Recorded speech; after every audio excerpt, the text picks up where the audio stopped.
તો આ તરફ ભાવનગરની વલ્લભીપુર સરકારી હોસ્પિટલમાં તબીબોની ગેરહાજરીથી દર્દીઓને હાલાકી વેઠવાનો વારો આવ્યો છે। વલ્લભીપુર શહેર અને તાલુકાની સૌથી મોટી સરકારી હોસ્પિટલમાં દરરોજના 500 થી 600 ઓપીડી આવે છે। આ બાબતે દર્દીઓ દ્વારા અનેકવાર ઉચ્ચ કક્ષાએ લેખિત તેમજ મૌખિક રજૂઆત પણ કરવામાં આવી, તેમ છતાં કોઈ જ ઉકેલ નથી આવ્યો। તબીબો અવારનવાર હોસ્પિટલ છોડી બહાર નીકળી જતા હોવાની પણ અહીં આવતા દર્દીઓ અને તેમના સંબંધીઓની ફરિયાદ છે। જ્યારે ઇમરજન્સી હોય ત્યારે દર્દીને અહીં સારવાર આપવાને બદલે ભાવનગર હોસ્પિટલ ખસેડી દેવામાં આવે છે। ત્યારે પણ કહું છું કે અહીંયા કોઈ દિવસ ડોક્ટર ટાઈમસર કોઈ હોતા જ નથી।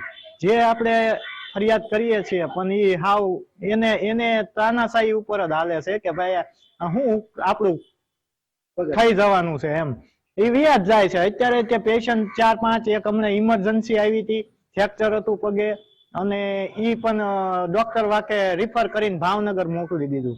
અહીં કોઈ જાતની સારવાર મળી નહીં। જો બાળકને લઈને આવ્યો છો, કોઈ ડોક્ટર હાજર છે નહીં। તમારી શું માંગણી છે? ડોક્ટર અહીં હોવો જોઈએ કે નહીં? અત્યારે ઇમરજન્સી છે, આ બાળકને શું કરવું? કેટલી વાર આવ્યા તમે? પહેલી વાર જ આવ્યા છો? બીજી વખત આવ્યો। શું કહેવામાં આવે છે તમને અહીંયાથી? કાંઈ નહીં, જો ને ડોક્ટર હાજર નથી એમ કે શું કેવું આપણે?